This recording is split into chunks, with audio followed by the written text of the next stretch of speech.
afternoon, my name is Christy Veronica. I am the LSPR Communication and Business Institute student under the supervision of Mr. Charles Bonar Sirait as my mentor and my lecturer. I'm here to talk about climate change issues that is getting worse and give a bad impact to our life. This is a simple explanation of climate change based on an article in the New York Times.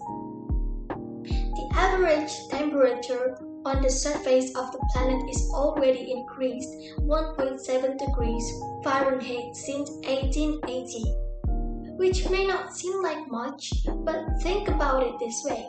The heat from human emissions is roughly equal to 400,000 Hiroshima atomic bombs exploding across the planet every single day. Future generations are in a big trouble before now. It will gradually continue to get warmer and storms will grow more intense with longer periods of drought in between.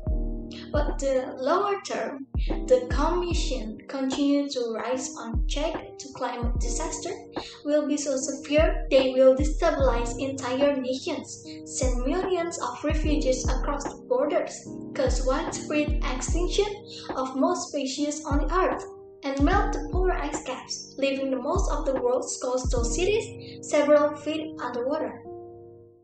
All this could take centuries to something like a sudden collapse of agriculture will trigger immediate chaos in society. Best case is we get our act together and begin to rapidly bring emissions levels down. Meanwhile, Earth turns out to be less sensitive to greenhouse gases, yet we currently believe plants and animals adapt quickly.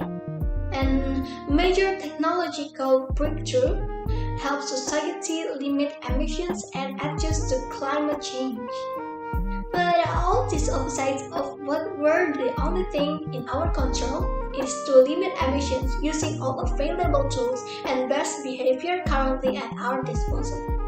Worst case, the collapse of food production causes spiraling prices, and as our capitalist utopia breaks down, billions starve as our world gets violent and messy real quick, kinda like a zombie apocalypse, but with extreme hunger spreading chaos instead. So it's still just like zombie apocalypse. This would be coupled with the melting of the Antarctic ice sheet, leading to rapidly rising seas that will force us to abandon many of our greatest cities and all of the social and scientific progress that we were making within them. Adding insult to injury is the fact that many of the emissions were emitted while building these now abandoned underwater metropolises. If emissions continue unchecked, we're looking at a total rise between 80 to 190 feet, which will occur if all the ice in the poles melted. So the oceans will rise. The real question is how fast? Scientists only have Earth's history to base their predictions on, which suggests that the rate has occasionally hit 1 foot per decade. So we'll have to adapt to an altered coastline sooner or later, but probably much sooner than later. Because computer forecast only gives us a range of future possibilities, the most important evidence comes from the study of past climate conditions, which clearly show that every time the amount of carbon dioxide in the air rises, the earth warms up, ice melts, and the ocean rises. What's important to remember here is that we are in uncharted territory. Humans are pumping carbon dioxide into the air far faster than nature ever has before us. Scientists have been publishing strong evidence that warming is making drought and heat waves more frequent, causing heavier rainstorms and more severe coastal flooding. But while the internet has made us all more aware of weather disaster in distant countries, it's hard to prove that these are all directly made worse by climate change, although they probably are. Canada and Russia both have vast frozen lands and could see some economic benefits from a warmer climate change. Putin and the Russians therefore have been reluctant to make ambitious climate commitments, but expect that to change as these countries realize they will be swamped by millions of refugees from less fortunate nations.